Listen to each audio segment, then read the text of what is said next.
dari pemahaman dan pengalaman modul 1.4 budaya positif di sekolah oleh calon guru penggerak Angkatan 8 Kabupaten Pindrang, Ibu Aulia Rasid SPD, asal guru PT SD 187 Pindrang, Amin Jemi SPD, guru PT SD Negeri 247 Pindrang, dan Ibu Rahmawati SPD MPD, guru SMA 1 Negeri Pindrang. Sebelum memulai acara ini, demi bermanfaatnya, mari kita membuka acara dengan ucapan Bismillahirrahmanirrahim. Untuk kami mempersilakan kepada Bapak Kepala UPT SDN 187 Pindrang, Bapak Ali SPD MPD, untuk memberikan sambutan sekaligus membuka acara desiminasi budaya positif oleh guru penggerak Angkatan 8. Kepada Bapak kami persilakan. Pertama-tama mari kita mengucapkan puji dan syukur dari Allah SWT karena pada pagi hari ini kita masih diberi kesehatan, kekuatan, sehingga kita masih sempat ada di tempat ini. Sama dengan pagi-pagi nanti itu sudah sebenarnya sudah bisa dipromuli. Ya. Kemarin hari ini marilah kita atau saya akan membuka acara dimensi ini dengan membaca Bismillahirrahmanirrahim. Baik, itulah tadi sambutan dari Bapak Kepala UPT SDN 187 Pindrang. Yang bagaimana kira-kira? Iya, yang nyaman, yang bersih, tenang, tentram dan sebagainya. Ya, kita memulai kesepakatannya, keyakinan kelasnya dari hal ini. Sekarang saya akan bagikan sticky note atau sticky note ini akan berisi tentang apa yang anak-anak semua inginkan tentang kelas kita. Ya, anggaplah sekarang ibu bapak adalah siswanya ya. Jadi nanti di lembaran sticky note ini menulis apa yang bisa dilakukan di kelas kita dan apa yang tidak bisa kita lakukan. Apa yang bisa dilakukan dan tidak bisa dilakukan untuk mencapai kelas yang kita inginkan tadi.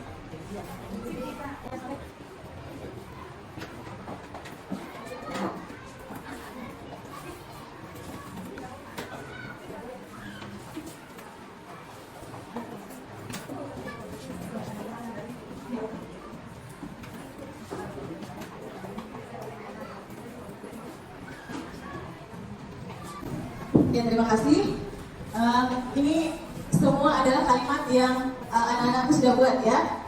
Sekarang kita buat atau ubah kalimat ini menjadi kalimat positif. Ya, kita mulai dari tidak ada namanya ya, tidak apa-apa. Ini kalimatnya tidak ribut saat belajar. Tidak ribut saat belajar. Nah, ini kita mau ubah menjadi kalimat yang positif. Apa kira-kira?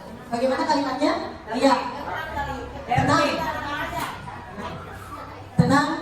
Setelah kita olah semua ini, kita kembali jadi peserta CGW lagi.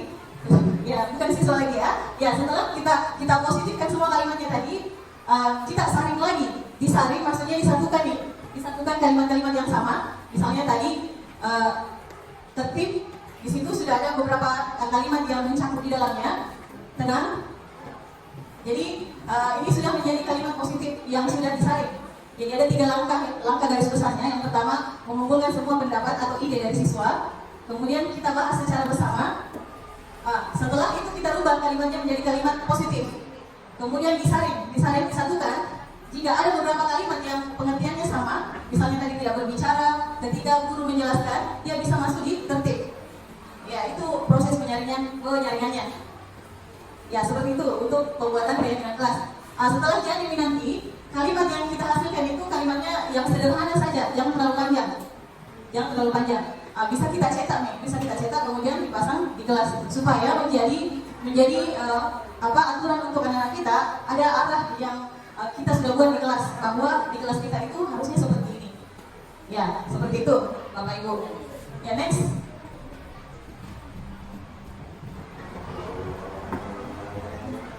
Ya, ini contoh. Marina menarik di atas menara. Ya, next. Selanjutnya, tadi setelah keyakinan kelas kita lanjut ke kebutuhan dasar manusia. Ya, kebutuhan dasar manusia itu ada 5 ya, yaitu kebutuhan bertahan hidup, kasih sayang dan rasa diterima, penguasaan di sini maksudnya kebutuhan pengakuan atas kemampuan, kemudian kebebasan dan kesenangan. Kebutuhan apa yang paling mendesak bagi Bapak Ibu di sini? Di antara 5 kebutuhan dasar manusia ini, mana kira-kira yang paling kita utamakan? Kasih sayang. Ya, beda-beda ya, beda-beda. Ya, kebutuhan kasih sayang itu pasti ada alasannya, Ibu. Kenapa kasih sayang yang kita dahulukan? Bisa dikasih jawaban mungkin ya. Terima kasih. Kenapa saya pilih kasih sayang? Karena menurut saya kalau kita disayangi dan kita bersama dan bisa berekspresi apa yang kita inginkan. Terima kasih. Terima kasih Ibu. Ada lagi yang sama kebutuhan kasih sayang? Ya, kebutuhan kasih sayang. Kalau sudah sayang semuanya pasti hidup ya? Ya. Kalau kebutuhan bertahan hidup, ada yang mau kasih komentarnya kenapa bertahan hidup yang lebih ditamakan? Ya, Ibu.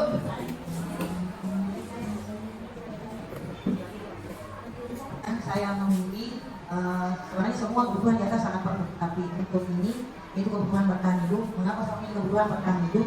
Karena itu adalah konsep faktual yang harus dihadapi mau tidak mau. Jadi kita sebagai manusia itu makhluk hidup itu harus memiliki konsep dasar yang bahwa kita harus bertahan hidup. Kita harus melakukan hal-hal di mana dalam kehidupan ini kita harus mencoba memberikan ranah-ranah yang positif, negatif, dan menjalani segala hal-hal cobaan, tantangan, dan rintangan yang harus kita hadapi. Ya, terima kasih. Terima kasih Ibu. Ya, ini Ke materi ketiga yang akan dibawakan oleh Bapak Armando SPD. Ya. Bismillahirrahmanirrahim. Assalamualaikum warahmatullahi wabarakatuh. Pertama-tama, saya sangat tersanjung berada di sini. Dan itu saya mengucapkan terima kasih kepada Bapak Kepala Sekolah SD 187 yang telah memberikan fasilitas yang luar biasa kepada kami. Coba pembukaan itu luar semangat dan mendukung kegiatan kami ini. Ya. Dan teman-teman saya dari SD 247 terima kasih karena telah hadir memberikan waktunya untuk kami.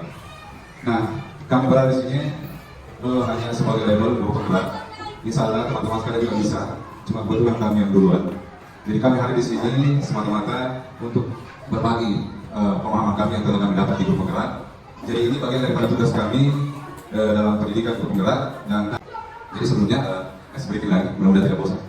Tapi kali ini ekspresinya kita menyanyi saja. Jadi saya punya lagu, judulnya Mari Kita Menyanyi Sambil Bertepuk Tangan. Jadi saya nyanyikan, jadi tangannya bergerak juga. Jadi mohon maaf bisa dibagi saudara. Nah, ekspresi ini bisa kita pakai pada saat mengajar nanti pada saat istirahat, masuk anak-anak. Setelah istirahat kita bisa gunakan dulu ini kemudian belajar. Jadi di sini tangan juga pada saat buka tutupkan lagi, ayo siang belajar lagi sambil gembira ya seperti itu kira. Ayo kita perhatikan semua sambil bernyanyi ya. Di luar ketika kita mulai 3, 2, 1. Buka tutup tepuk tangan, buka tutup tepuk tangan lagi. Digulung-gulung sambil tertawa, digulung-gulung tertawa lagi, diputar-putar, diputar lagi, diputar lagi. Ayo, siang belajar lagi, sambil gembira. Oke, terima kasih. Ya, ini aspek bisa pakai pada saat setelah istirahat. Kita bisa lanjutkan pelajaran sebelumnya kita lakukan dulu. Ya, terima kasih. Budaya positif materinya itu ada, yaitu posisi kontrol restitusi dan segitiga restitusi. Jadi ini sangat terkait semua. Jadi yang 1, 2, 3, 4 itu 1, 2 ini 1, 2, 3 ini adalah teori untuk menguatkan pengetahuan kita tentang apa itu motivasi, apa kebutuhan dasar manusia. Berdasarkan ini nanti akan kita praktekkan keyakinan kelas, posisi kontrol kita sebagai guru dan bagaimana kita melakukan restitusi. Dan pemberian hadiah itu sama. Kenapa sama? Karena siswa melakukan itu karena masih ada motivasi internal, eksternal dari luar. Jadi karena aturan atau karena ingin dipuji. Tapi yang kita harapkan itu siswa melakukan itu karena ada motivasi internal, jadi ekstrinsik. Ya, biasanya ada ekstrinsik dari dalam. Jadi di Melo kita sama Melo memang nggak sadari, tadi makan tahu itu. Dia ada harapan maknanya. Makanya hukuman dengan apa tadi pemberian hadiah itu sama posisinya. Karena semuanya ada dijelaskan tadi, ya bisa melemahkan karakter, tidak kreatif anak-anak karena dia hanya berpusat bagaimana caranya saya dipuji, kasih hadiah. Kapan tidak dikasih hadiah tidak mau. Nah itu bahayanya kalau hukuman dengan hadiah itu sama. Jadi mungkin kita bisa rubah paradigma kita. Nah sekarang saya masuk ke materi utama itu posisi kontrol. Nah posisi kita itu dalam keseharian kita sebagai guru, kita melakukan sebenarnya menurut teori kontrol yang dikemukakan oleh Dr. William James, dikenal dengan Gostan. Beliau meneliti, beliau itu orang Amerika, beliau meneliti selama 3 tahun lebih tentang perilaku guru dan siswa. Dan hasilnya beliau menyimpulkan 5 posisi kontrol sebagai seorang guru. Yang pertama itu posisi kontrol kita sebagai penghukum. Yang kedua, posisi kontrol kita sebagai pembuat rasa bersalah anak siswa. Kemudian yang ketiga, posisi kontrol kita sebagai teman. Kemudian yang keempat, posisi kontrol kita sebagai pembantu. Dan yang terakhir sebagai media. Baik, kita bahas satu-satu. Kita mulai dari penghukum. Posisi kontrol guru sebagai penghukum terhadap siswa. Biasanya seorang penghukum biasanya menggunakan hukuman fisik atau verbal atau kata-kata berbasis tidak tadi ya. Jelaskan dia. Fisik itu biasa misalnya disuruh lari 2 kali lapangan karena terlambat. Verbal itu misalnya menyindir seperti itu. Orang-orang yang menjalankan posisi penghukum senantiasa mengatakan bahwa sekolah merupakan sistem atau alat yang dapat menekan murid untuk mengontrolnya. Guru yang menerapkan posisi penghukum akan berkata, biasanya guru yang penghukum itu selalu bilang, patuh aturan saya atau awas. Ya, ini kena awas, Pak. Itu ciri-ciri bahwa kita itu berada di posisi penghukum. Yang makanya awas kan, awas kan. Berarti kita itu sudah berada di ranah penghukum itu. Atau kamu ini salah kalian kena di komentar, batok-batok itu, itu berarti kita sudah berada di ranah penghukum itu. Itu ciri-ciri kita berada di ranah penghukum. Atau misalnya kadang teman waktu jam tugas di komentar itu, bapak kalian menjawab, itulah dengan ini juga kita berada di posisi penghukum. Ini harus kita tahu semua.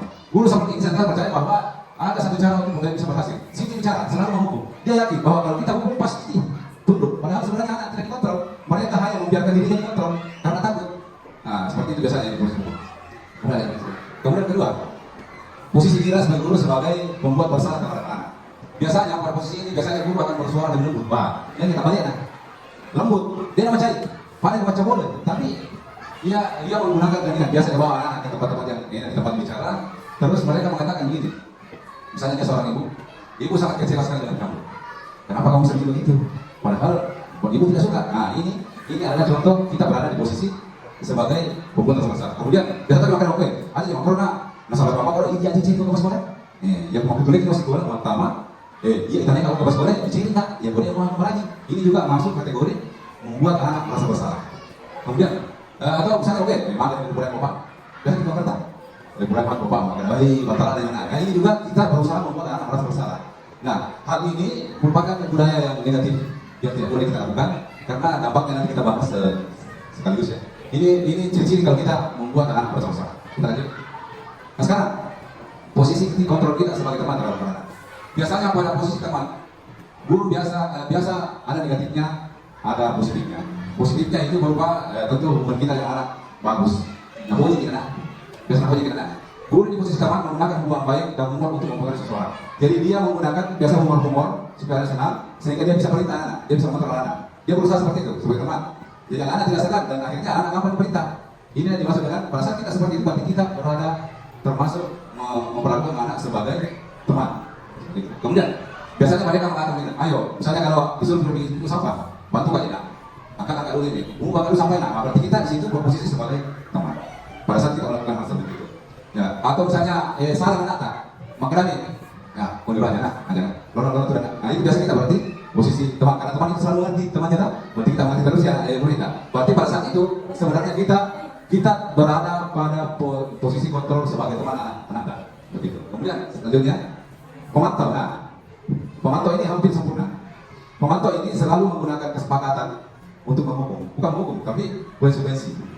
Misalnya sudah disepakati bahwa siapapun yang tidak ke TPR harus mengerjakan lagi kembali di kelas pada saat istirahat. Contoh, saya ada PR-nya, presiden, mana PR tidak ada. Nah ini digunakan. Peraturannya apa? Bisa peraturan lain itu, nanti ada apa? Kalau tidak kerja PR apa? Bisa kerja nanti pada istirahat, tapi tidak istirahat. Iya, saya harus kerja PR. Ini yang dimaksud dengan konsekuensi, bukan hukumannya. Konsekuensi karena kita sudah akui memang dari awal. Nah ini berarti kalau kita selalu menggunakan konsekuensi sesuai dengan apa yang kita sepakati, berarti kita selalu berada di posisi pemantau. Biasa guru seperti ini biasanya guru-guru yang berwibawa pandangannya, berwibawa, disegani sama muridnya. Nah, seperti itu biasa. Apabila guru seperti itu berarti dia sebenarnya berada di posisi kontrol sebagai pemantau. Dan yang terakhir, manajer. Dari seluruh posisi kontrol ini yang terbaik, ini yang paling ideal. Makanya saya tulis di sini canggih, best teacher. Inilah guru yang terbaik yang harusnya kita seperti ini. Nah, kalau kita ingin seperti dengan filosofi Kajang Dewantara, bahwa kita itu sebagai guru ada lagi istilah baru yaitu menuntun. Ada istilah menuntun anak, bukan lagi mendidik, tapi sebenarnya saudara yang menuntun itu adalah bagian daripada mengajar dan mendidik. Nah, kenapa demikian? Karena menurut, kalau saya tidak salah, mohon diperbaiki, kalau salah Pak, tolong diperbaiki. Karena yang saya paham bahwa dulu ada yang sampai sekarang mungkin kita kenal teori nebula, hewan dari bulan. Terus berkembang kepada anak, dikatakan bahwa anak lahir itu bagaikan kertas putih, bagaikan kertas yang putih, tidak ada isinya. Dia mengenai janji dia bagi saya. Kita lah katanya orang-orang di sekitarnya, orang-orang tua, guru, orang tua, dan orang lingkungan itu yang membentuk anak sehingga karakternya muncul. Tetapi hal ini dibantah oleh bapak pendidikan kita, yaitu Kajang Dewantara. Saya kurang tahu apa nama teorinya, tapi saya baca katanya namanya teori zero. Kenapa dikatakan teori zero? Karena hal ini tidak pernah dipublikasikan. Jadi dianggap nol, tidak diakui. Tetapi ternyata negara yang paling bagus sistem pendidiknya menganut paradigma ini, bahwa ternyata orang lahir itu sudah ada kontraknya masing-masing. Jadi sudah ada memang garis-garis samar yang telah diberikan Tuhan kepada setiap orang yang lahir. Dan tugas kita sebagai orang tua atau guru yang menebalkan yang baiknya, menyamarkan yang buruknya. Nah, sejalan dengan teori yang kami pelajari juga ada namanya teori gunung es. Teori gunung es ini, ia bulu es wai kita apa bulu nak. Jadi itu bulu nak biawan tidak ada. Baik, sehingga gunung itu tidak terlalu bergerak karena berat. Ini mengindikasikan mempresentasikan bahwa ternyata manusia atau anak itu yang kelihatan itu hanya 12% dari karakter yang kelihatan yang kita lihat. 8 berarti 88% itu yang belum muncul, masih berada di dalam laut. Begitu pula dengan anak. Jadi kalau ada anak yang belum kelihatan pintar, belum kelihatan sopan, belum muncul sopannya, masih ada di bawah laut menurut teori ini. Jadi kita di sini guru dituntut untuk menuntutnya. Bagaimana berbuat baik? Nah, di sinilah kita menggunakan posisi kontrol tadi. Nah, manajer inilah yang paling bagus kira-kira. Karena manajer ini adalah posisi di mana guru berbuat sesuatu bersama murid, mempersilahkan murid bertanggung jawab. Jadi murid hanya memfasilitasi dengan membimbing menuntut siswa agar mereka bisa menjadi siswa yang bertanggung jawab dan mandiri seperti itu. Nah, ada kata-kata yang sederhana, apa yang kita yakini kembali ke dengan kelas, apa kamu meyakininya. Nah, ini terkait dengan materi Ibu Rahmat dengan kelas tadi maksudnya. Nah, sekarang nanti. Nah, baru kita lihat ke kelima posisi sekali, posisi kontrol tadi. Kita bandingkan sama-sama dalam satu kolom. Di sini ada identitas gagal, penghukum dan penghukum bersalah. Mari bapak-bapak, ibu-ibu, kita posisikan diri tidak berada di sini. Kita tinggalkan ini. Dan kita yakini bahwa penghukum dan penghukum bersalah ini adalah menghukum murid, membunuh karakter murid. Tidak ada manfaatnya sama sekali, Pak. Yang seperti yang kita pelajari di Guru. Penghukum ini sudah jelas. Guru menghadik, menyakiti, menyindir. Guru berkata, awas tadi yang paling dalam awas. Kemudian hasilnya apa? Kalau kita selalu menghukum murid, hasilnya ini. Dendam, anak-anak terus dendam. Kemudian menyalahkan orang lain. Menyalahkan orang lain ini biasa kita kenal yang sekarang nakal. Nakal. Kenapa anak nakal? Karena selalu menyalahkan orang lain, tidak sesuai dengan apa yang diinginkan. Jadi dia selalu merontak, akhirnya nakal. Inilah hasilnya kalau kita selalu menghukum. Menghukum ini Pak lebih bagus daripada berbuat bersalah ternyata. Ternyata yang paling dari seluruh posisi kontrol ini yang paling jelek maksudnya yang kita lakukan adalah membuat rasa bersalah. Kenapa demikian? Karena kita di sini anak-anak dilatih untuk berbohong. Yang kedua, merasa rendah diri dan selalu menyalahkan dirinya sendiri. Dia tidak akan, kalau ini masih penting dia keluarkan sama orang. Bayangkan kalau seorang anak tidak percaya diri dan selalu menghakimi dirinya bahwa dia ini tidak berarti. Bagaimana masa depannya? Kira-kira dia tidak akan bisa bergaul dengan baik dengan temannya. Biasanya dia berdiam, biasanya dia selalu menutup diri dan tidak akan ada. Bayangkan kalau orang-orang SMA begini, anak SMA bisa bunuh diri, Pak. Ini kalau anak SMA dipakai buat bersalah.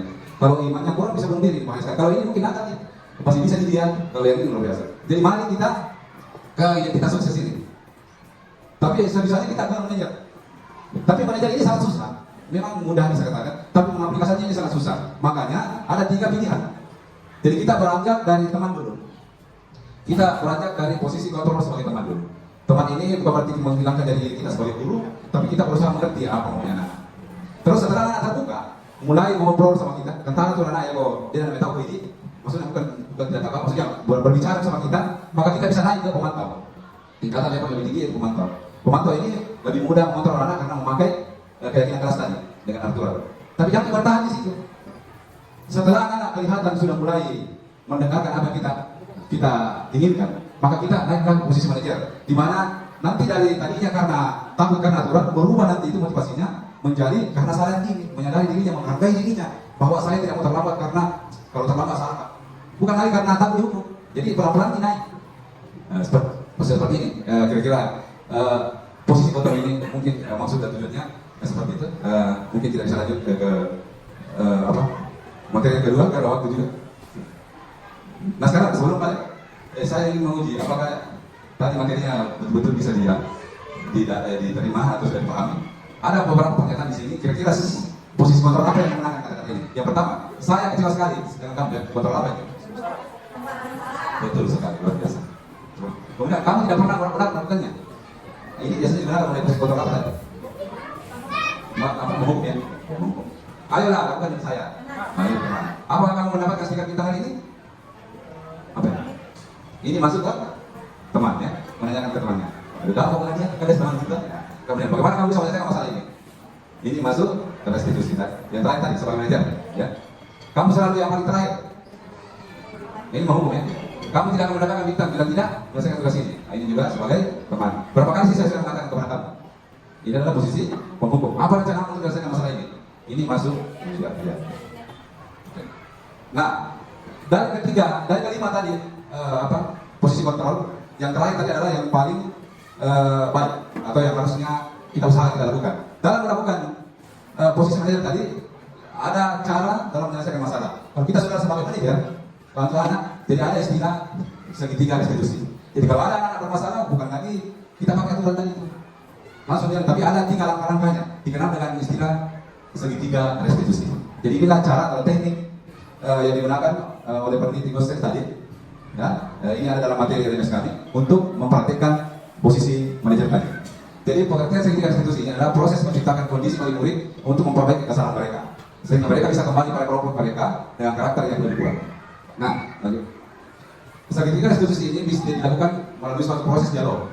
Jadi proses dialog yang dijalankan oleh guru atau orang tua agar menghasilkan murid yang mandiri dan bertanggung jawab. Jadi segitiga restitusi ini Pak, Bu, bisa digunakan di rumah dan saya sudah praktekkan untuk anak saya. Alhamdulillah, ya mau anak makan dulu, kita pakai misal dari segitiga restitusi ini. Begitu pula dengan siswa. Nah, apa itu kenapa dikatakan segitiga restitusi? Karena ada 3 langkah-langkahnya. Jadi setiap langkah ini ada kegiatan yang kita lakukan. Jadi yang pertama itu menstabilkan identitas. Kemudian langkah kedua setelah itu kita lakukan validasi tindakan yang salah. Setelah kita validasi, terakhir kita akan menanyakan keyakinannya. Ya, tentu terkait dengan keyakinan keras tadi. Nah, apa saja itu segitiga restitusi? Langkah-langkahnya pertama tadi menstabilkan identitas. Apa yang kita lakukan pada saat ini? Pada saat menstabilkan identitas, kita membangun komunikasi kepada anak, misalnya main usaha dan lain. Contohnya dia terlambat, jangan langsung dimarahi, jangan langsung kau terlambat, tidak usah. Dipersilakan saja masuk, duduk dan belajar dengan teman-temannya. Nanti setelah istirahat, kita panggil, cari tempat yang nyaman untuk berbicara dengan anak. Kita panggil apa tujuannya, jangan langsung, karena disitulah kita melakukan langkah pertama, menstabilkan identitas. Apa yang kita katakan di situ? Biasanya kita mengatakan setiap orang pasti melakukan kesalahan. Ada kata-kata ini kita ucapkan. Kemudian kamu bukan sesungguhnya orang yang pernah melakukan ini. Artinya menstabilkan identitas ini membuat anak-anak yang merasa bersalah menjadi menang. Artinya karena setiap manusia melakukan kesalahan karena ada dasarnya. Sehingga setiap anak yang salah itu kita anggap sebagai bagian pembelajaran sehingga dia bisa menjadi tidak bersalah seperti itu. Jadi kita ibu-ibu dia salah karena dia mau senang, tidak apa-apa karena setiap orang pasti salah. Ya, tapi lanjutkan. Setelah itu anak-anak tenang. Karena kalau anak-anak langsung dihakimi, langsung dimarahi, dia tidak mau bicara. Silakan kita bicara. Ya kau contoh nih, akan dulu. Ini tanya dia, balik di mana nih? Ya, makanya kita harus tenangkan dulu. Itu dikenal dengan menstabilkan identitas. Jadi kembali dari bersalah merasa tidak bersalah. Tapi harus kita lanjut langsung, jangan dari ketiga ini harus dilakukan hanya dalam topik orang. Nah, kembali kayak itu anti. Harus dilanjutkan. Pada hari itu juga. Apa yang kedua? Langkah kedua setelah kita lihat anak yang sudah mulai tenang dan sudah bisa diajak komunikasi, maka kita validasi tindakannya yang salah. Biasanya kita gunakan kata-kata kamu, dan memang tidak apa-apa, tapi pasti ada alasan. Ditanya ini, mau kenapa? Nah, ini. Ada cara yang lebih efektif untuk mendapatkan apa yang kamu butuhkan. Biasanya kan kalau orang itu berperilaku terkait dengan kebutuhan dasarnya tadi, kita tanya, kita validasi semua. Biasanya karena terlambat bangun, terlambat tidur, atau misalnya balik mana kasih, kan kata tuh, balik mana misalnya baru mana, balik mana lo pajama, nanti baru mana. Ini masuk kebutuhan hidup tadi. Terus karena kasih sayang misalnya karena tidak pernah diperhatikan sama mamanya, dia jadi ditendang di sini, akhirnya terlambat. Berarti itu tidak memenuhi kebutuhan kasih sayangnya. Ada tadi 5 ya. Jadi di situ dia tidak validasi. Kemudian kita akan memberikan siraman-siraman rohani pada saat itu terkait hal itu yang dibutuhkan itu. Misalnya dia tidak diperhatikan sama anaknya, ini namanya perhatian. Maka sabar, orang caranya kita gitu. Sampai akhirnya dia merasa dimiliki oleh kita. Dia percaya sama kita. Pada saat ini, nah, kalau anda tahu terpercaya, kira-kira kita lakukan apa untuk mereka? Misalnya mungkin di sini sudah punya pasangan semua. Mungkin waktu pacaran dulu, dia kata percaya sama kita. Minum itu berapa? Misalnya dia di rumah mereka, dan kalau mau sama duluan, dia tahu, nah sama percaya. Tapi kalau kita percaya pasti dia tahu, kita kasih tahu. Maka turun anak. Jadi kita ini yang pasti kenapa ketika salah. Kita ketahui apa sebabnya. Ada yang muda itu misalnya kalau dia terlambat tidur, nah kita langsung katakan. Setelah kita lakukan validasi tindakan yang salah ini, terakhir kita menanyakan kayak kita. Kita hubungkan dengan keyakinan yang tidak sepakati. Kita tanya, tadi kan kita sudah paham yang salah kan? Iya, terlambat apa? Jadi kira-kira waktu mengikuti kesepakatan kelas, ada nilai yang kira-kira yang belum anakku langgar. Yang mana kira-kira itu? Makanya disiplin. Kita kan sudah bahas disiplin itu bagaimana. Makanya level tidak disiplin. Jadi kira-kira yang tadi di sinilah dikatakan, apa kamu yakin bahwa kalau kamu tidak disiplin itu hal yang baik? Anak pasti bilang, saya tidak yakin bahwa itu baik. Jadi bagaimana keyakinan kamu? Hal yang baik itu saya harus disiplin. Kita lanjutkan. Nah di sinilah kita tuntut anak memberikan pertanyaan-pertanyaan bermakna sehingga anak sendiri yang mendapatkan solusi yang bukan kita. Tanya jadi kepada maka dalam koper. Jadi tanya maka kira-kira apa yang bisa kamu lakukan supaya kamu tidak terlambat lagi. Dia akan menjawab. Nah dari jawabannya itulah kita berikan penguatan. Betul nah. Dan kita tambahkan nih yang misalnya kalau masih melenceng kita tambahkan nih. Misalnya dia bilang, saya terlambat karena saya begadang Pak, main HP kan. Oh, jadi bagaimana cara supaya tidak terlambat saya berhenti main HP? Ini dikasih penguatan. Nah, setelah itu selesai. Dan di dalam proses restitusi ini kita selalu tersenyum, tidak pernah menampakkan wajah yang marah. Seperti itu kira-kira. Saya lanjut. Saya mau lihat ada contoh. Kebetulan ada bagian dari tugas kami sebagai penggerak membuat video tentang praktek restitusi.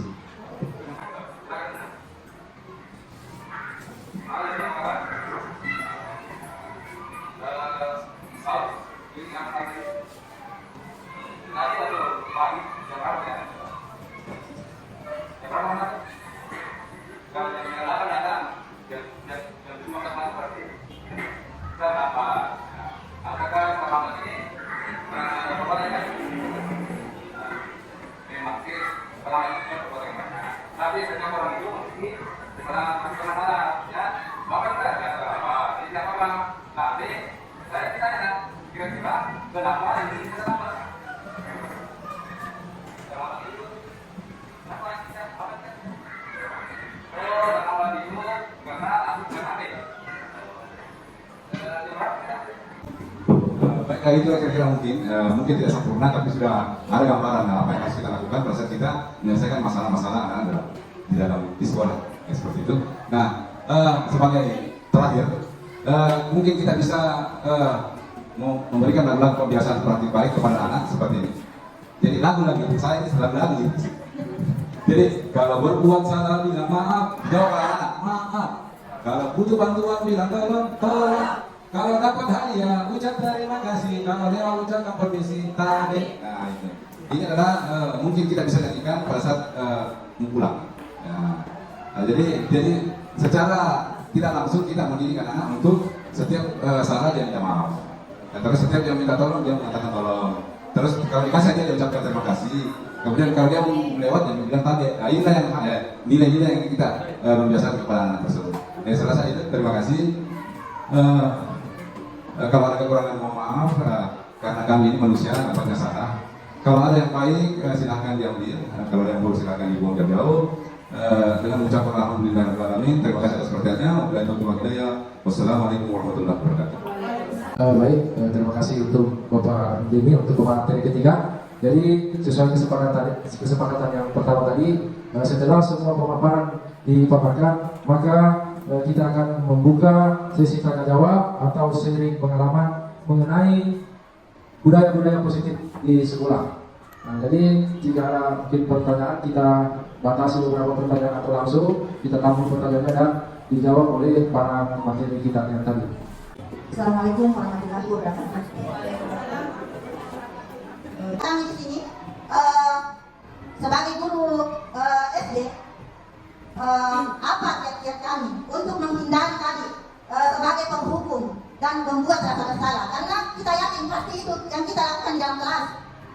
Nonsen itu kalau kita tidak lakukan itu dalam kelas sebagai seorang guru. Apalagi kita lihat anak-anak, yang tidak mengerjakan tugas, yang tidak kerjakan PR, berdiri, angkat kaki.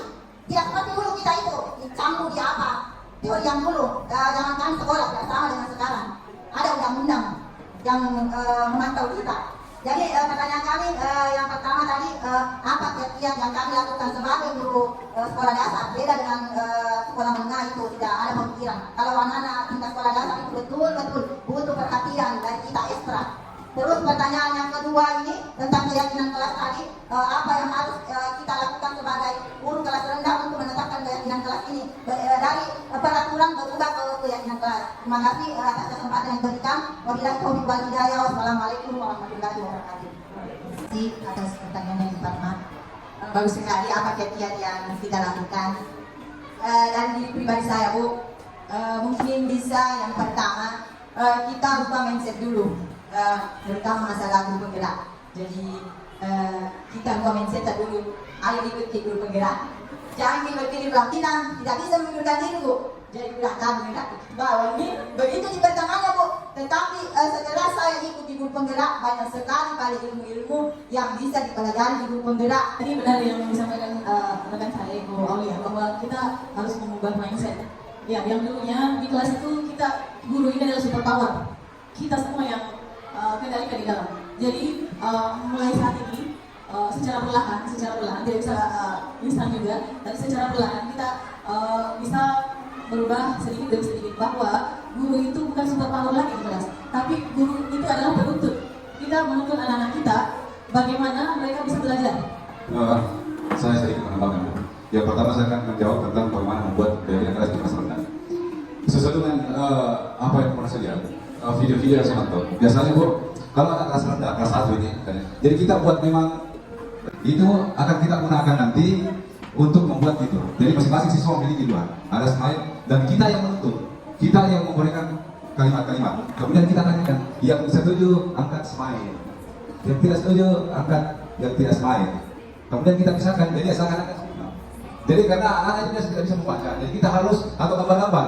Misalnya sekolah yang kelas yang mengambil rapi, kita tampakkan. Suka di kelas begini, the smile, suka, tidak suka. Ini kan mewakili, Bu. Jadi tidak perlu yang seperti yang tadi harus mengungkapkan kata-kata. Dengan seperti itu menggunakan karena sesuai dengan tingkatannya. Jadi kita bisa buat dari kelas ini dari kemana? Dengan gambar misalnya, anak-anak ada yang ribut. Ini adalah gambar apa? Anak yang sedang ribut. Setuju kan anak kalau ribut? Smile. Tidak.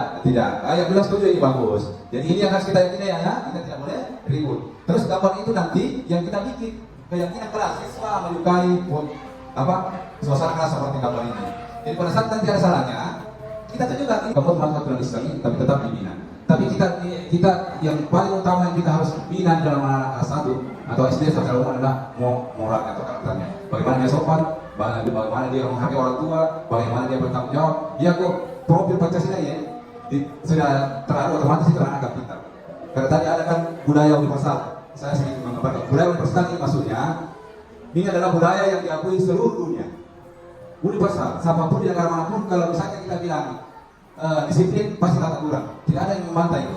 Tapi kalau khusus di Indonesia, kita patokan kita adalah profil pelajar Pancasila. Itulah yang telah dibuat oleh kementerian bahwa itulah nilai budaya positif yang harus kita tanamkan kepada anak-anak seperti itu. Terima kasih. Assalamualaikum warahmatullahi wabarakatuh. Ya baik, mungkin tidak ada lagi pertanyaan atau bagaimana? Ada lagi yang mau ajukan satu pertanyaan? Kalau tidak ada, kita akhiri dan mungkin akan ditutup lagi oleh Bapak Kepala Sekolah. Dan kalau tidak ada lagi pertanyaan untuk sesi tanya jawab, kita tutup supaya mempersingkat waktu juga karena sudah jam 12 lewat. Saya kembalikan kepada Bapak untuk menutup acara destinasi hari ini.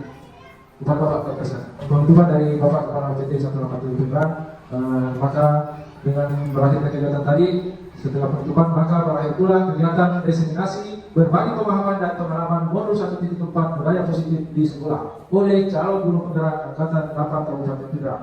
Saya sebagai moderator mengucapkan terima kasih atas partisipasi Bapak Ibu hingga kegiatan ini terjadi. Wabillahi taufiq wal hidayah. Wassalamualaikum warahmatullahi wabarakatuh.